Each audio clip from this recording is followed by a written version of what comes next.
Okay, so let's go through this energy. I am really happy to get the Page of Cups and the Lovers. Everything that happened before, all that baggage, all that emotional turmoil, all the failed relationships, disappointment, whatever it was, is definitely wiped clean for this month. So you're starting with a blank slate, okay?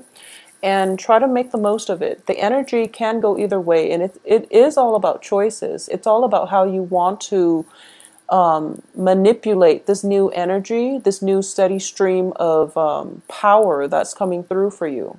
So you really want to redirect your life in the direction that you want. And it can be if you want to focus it on money, if you want to focus it on love, if you want to date casually, or if you want something a little bit more serious. So I do feel that whatever it is, you definitely have the power to manifest the things that you want. So it's a clean slate type of month. So use it to your discretion, okay? Whatever you're conjuring up, it is definitely going to come into the picture, and it's going to figure prominently in the energy that is portrayed for this month. So I hope that makes sense. So let's break this down. First of all, I'm going to read the energies as you.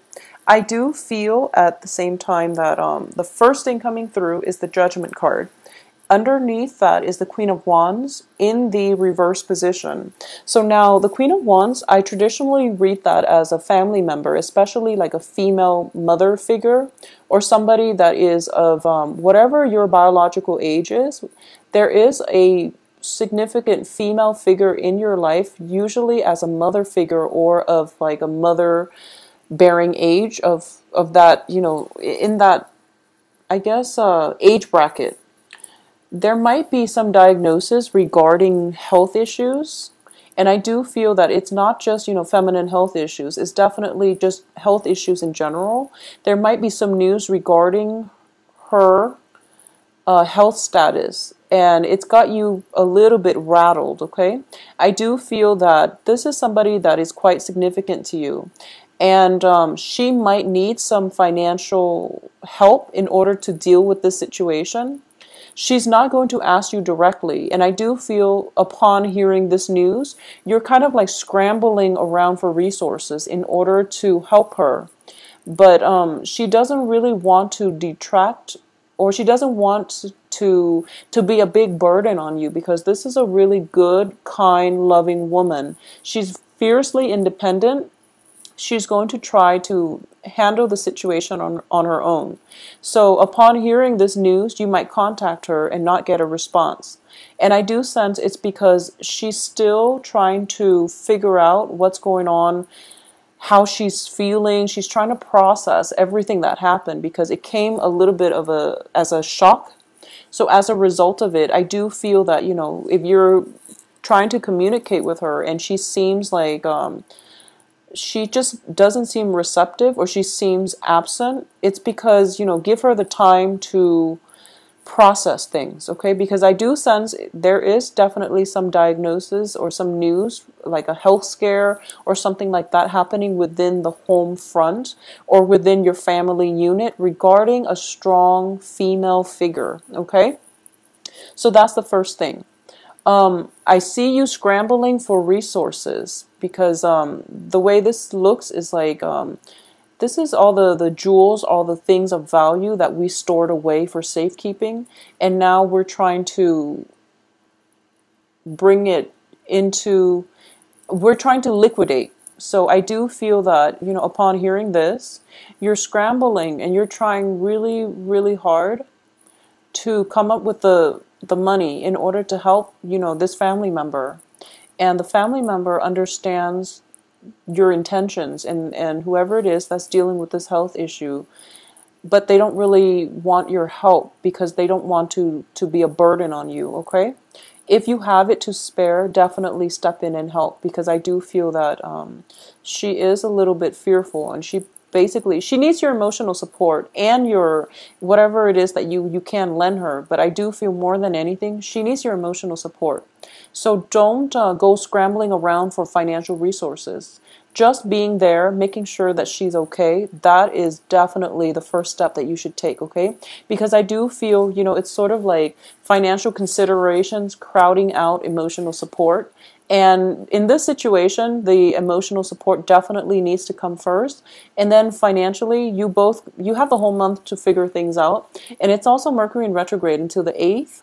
So you might want to delay the financial scrambling until the end of this month anyways, okay? So that's the first thing coming through. And I'm sorry that the message is a little bit somber, but we'll go through the good news for the rest of this month, okay?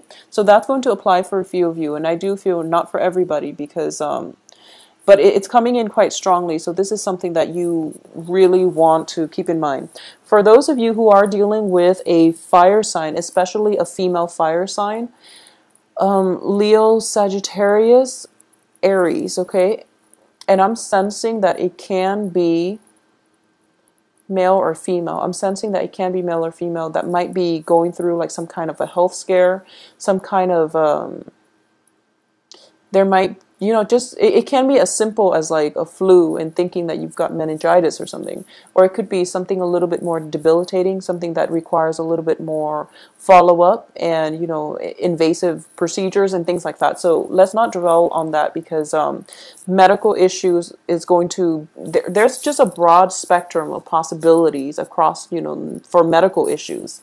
So another energy that is coming in quite strongly here is I do feel for this month, there's definitely 2 suitors coming through for you. And I do feel possibly one person that has been in your periphery and we've got a new person coming through. Whoever it is that has been in your periphery, they're finally stepping into the light. They're moving forward and they're trying to move towards you to establish a love relationship with you, okay? It's showing up here as a page energy, which can be a water sign, Pisces, Cancer, Scorpio. And then there's another person that you just met, and I do feel by just meeting like a fire sign, Leo, Sagittarius, Aries. Okay, so there's this water, fire type of energy that is surrounding you, and the fire energy is very, very, it's looking very good. I do like the, I sense that the fire energy is definitely something that you should go with, mainly because I do feel it is igniting your passion. The fire comes in on the heels of the lovers, which indicates to me something magnetic, something like fireworks, it's something is being ignited. And whoever it was that you've been dealing with, who has been like floating around in your periphery, that relationship itself, you feel like you don't really trust it 100%. You don't feel that it's secure. You also don't feel that it has a sense of direction, okay? Or at least you don't feel that the other person has true, sincere intentions for you to establish a relationship with you. Once again, we are talking about a clean slate type of month, so you want to be very deliberate and methodical about the relationship partners that you want to start with this month, because like I said, it's a steady flow of energy.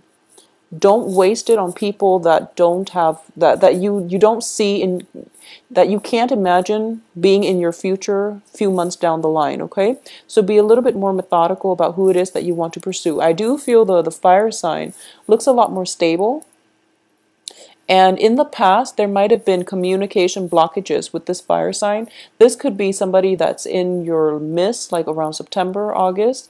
It never came into fruition, or at least it never culminated in a relationship. But I do sense that with the other person kind of out of your life, this new person is given a chance to come in and fill in that spot, okay, of lover, work associate, work partnership even, or at least whoever it is that is very, very emotionally soothing for you. And also like there's definitely a great deal of physical attraction coming through, okay?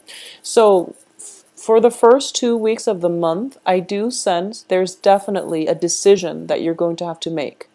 And you're going to have to make a major choice between 2 love partners. I also feel that, because we're looking at The Seven of Cups in the reverse position, choices are dwindling. And you have to face this head on and you have to make a decision. So I do feel that in the past, things might have been, fun and games with this water sign potentially, with this new energy who is very enamored by you, who is just it could be somebody who's, when I get these two cards together, I usually think of like a kid in a candy store. And I also think of somebody who is, potentially eye candy, but they don't really have enough substance. They don't really have enough life experience because it's a page energy in order to fulfill you long term. So it's sort of like you're operating from different wavelengths. So, by next year you would be here and they'll be one step up the ladder. But, they're always perpetually behind you in life experiences, in whatever it is that they have to offer, that you can't really see a long term, you can't really bank on their presence in your life. Okay, so that's the first thing. At the same time, there is another person coming through that has been through a lot, that has, it's well traveled, possibly different, I'm getting a lot of like interracial dating, and I'm getting that it's exciting. It's really, really physically, this person is just very appealing to look at as well. So I'm still getting that, eye candy, but this person has substance. So either way, there's going to be a lot of physical attraction coming through. The only thing that worries me on the romantic front is we do have the Lovers on top of the Gossip card, like this. And it indicates to me choices were dwindling. You went with what your heart told you. And this person is everything you thought they would be. And then that little that little voice in your head is telling you, that self-doubt that always creeps in at the beginning of new relationships, when you're just like, why are they really with me? Are they sincere? Trust it, they are sincere. I feel like you really have to trust your gut on this because you chose them for a reason.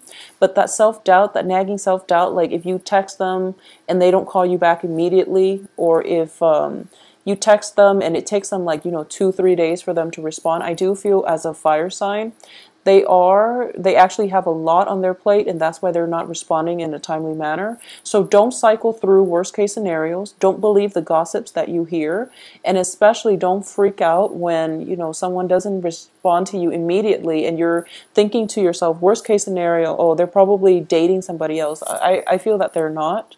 So trust your gut that you made the right choice, because I do feel that you are being steered in the right way. So whatever, they're also of a different element. And I know that, earth signs, you Taurus and Capricorn, Virgos, are very, very patient. But for some reason, this person has lit something in you. And the insecurity is starting to creep out, like potentially picking fights, and also, just sitting there wondering, like, instead of going out with your girlfriends or going out with the guys and having a really good time celebrating, especially towards the end of this month, because we do have,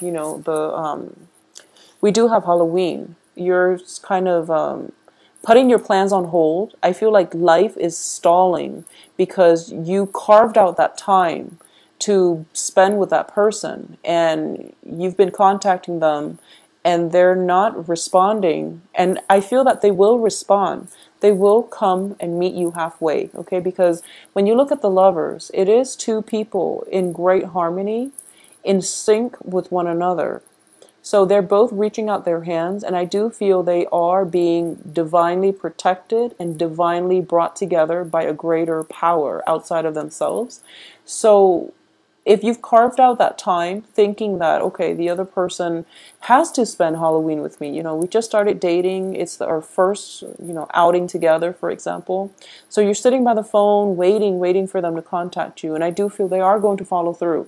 You just have to let the self-doubt subside, okay? That would be the best advice. So don't overthink it. You made the right choice. Whoever you chose to go with, I do feel that by, the 11th, the 12th of this month, you're going to realize that you made the right choice, and then plans can move forward for you both. Now, in terms of work and romance, in terms of work and finances, I do feel there is definitely, if you're hosting a party, by the way, I do sense there is going to be a little bit of a financial drain, mainly because, you're providing everything. So, that's just the nature of hosting in general. If your girlfriends or your friends or your friends' neighbors or family members are asking you, is there anything that we can do to help? Delegate, okay? Delegate and let them know that I want you, to swing by the grocery store, and if you can, kindly pick this up for me. I need paper cups, I need forks and spoons and things like that. Just give them, like a few items. I do feel that the only thing here is that they might overstep their boundaries and they might crowd you in the kitchen trying to prepare things that you didn't ask. So they're going above and beyond trying to accommodate you, I sense, which is always a good thing. But if you don't want that, then, let them know, okay? Because I do feel like three is a crowd. I do feel like crowding energy, possibly the escalation of conflict. It's in the reverse position here. So I don't sense that it's anything detrimental. It's just like friendly competition, jostling. But it can be mitigated if you just stayed up front. Okay, everyone out of my kitchen. I need to prepare, a party for 50 people. I'm short on time, so I really need you out of my space. They'll be respectful, but if you need them, I feel like they're coming around in order to help you. Okay, so it's not looking too bad. Another major thing I'm sensing here is for a lot of you, you might have met this person on the work front. Okay, like the new love interest. There might be, I feel like it might be somebody who's like a consultant. They come in and out of your work environment. And because of it, a lot of people are interested in them because it's sort of like, it can be male or female, this fire sign, okay? Or it just can be somebody who is potentially like of a different ethnicity. And they're very exotic and they're kicking up quite a bit of buzz in the office. So everyone is just like, who is this mysterious person that's like constantly in and out of our office? And because of it, they might, if you're dating this person who's constantly in and out of the office, there might be some gossip on the office front, on the work front. Don't pay any attention to it. Don't get defensive, because then you just like firm up, and then it just confirms everything. So act natural, act normal. I don't sense any malice coming through for this month, okay? I don't sense anything bad coming through for you guys for this month. So I do feel whatever friendly competition, whatever gossip, rumors you hear, just lay it to rest, because I do feel a very, very friendly, a very like congenial type of energy, free flowing, and it's also very, it seems like a very passionate month. Okay, so all your energy, all your thoughts are going to be like directed this way. Everything else is like the blip on the radar. So honestly, the work situation, there might be a few stall communication on the work front. There might be like if you're working in a contract, like on a contract basis, I do sense projects coming through, and it seems to me as if whoever is doing the hiring, they're trying to assemble a team, and they're trying to pick people for the team, and you have to like, you're called in and you have to kind of like sell yourself to see whether or not they want you on the team in order to carry out this project. And I do feel the competition is quite fierce. So you really have to give that your all. I do sense like you're giving possibly a presentation, or you're trying to sell your assets, or you're trying to promote yourself or sell yourself, sell your skills in order for another person to do either performance evaluation, or for the other person to decide whether or not they want you on their team. So I see that happening the beginning of the month, and then by the end of the month, they're going to make their choice. And when they make their choice, that's when the salary negotiation is going to happen. So I definitely feel potentially a new job coming through. This new job, I do feel it is paying you a little bit below what you're expecting or what you feel that you're worth. You can definitely go back for round 2 to renegotiate your salary, and that's going to be more favorable for you, because you really should negotiate your salary. I feel that you're worth a lot more. It can be a situation where you have a friend who recommends you to work for this company, and your friend tells you, oh, a position that I'm doing is opening up, so it's like the same job description, same job title, and then you find out from your friend that she or he is potentially getting paid more, and you're not upset, you're not happy with it, so you go in for a pay negotiation or like a demanding a salary increase. Before you even go on that job interview, do some research. Ask people how much it is that they're getting paid, even if you want to. But I do feel that's going to be important for you to come into that negotiating table, to come into that work environment, knowing how much you're worth and knowing how much they need your services and your expertise so that you have bargaining power, okay? Because I do sense that it is going to play out very beautifully in the way that you'd hope. And then this situation, there's like, negotiating back and forth, and then you're going to get the outcome that you want, okay? So it's going to be a very, very good month, Taurus. I do feel brand new energy, clean slate, okay? So use the month in order to manifest the right relationships, the right work environment, the right people in your life, advocates or associates, okay? And also, don't get so caught up with trying to scramble for financial resources. Spend time with ailing family members if you must. Carve out the time to do so, okay? If I do feel that a lot of you are going to be overtaxed, mainly because people around you need you. I do sense that it is a very other-oriented type of month. It seems to me like it can potentially be very, very busy the first 3 weeks. You're trying to balance, relationships, work, and family. And I do sense because of it, you really want to devote the time to the people who are important, okay? Needless to say, that's just generic advice. But more so, mainly because I'm getting a very strong message. Money might be leaving because of some health situations, okay? So Taurus, take good care of yourself. Have a wonderful, wonderful Halloween. And I do sense as well, don't overdrink, okay? Three of Cups is also a little bit over drinking, where you don't anticipate that you're going to be drinking that much, and then, one thing leads to another. There might be a little bit of an argument, bickering between close friends. So let that go, because by the time you wake up the next day, you're not going to remember what transpired, okay? But I do feel either way, moderation, okay?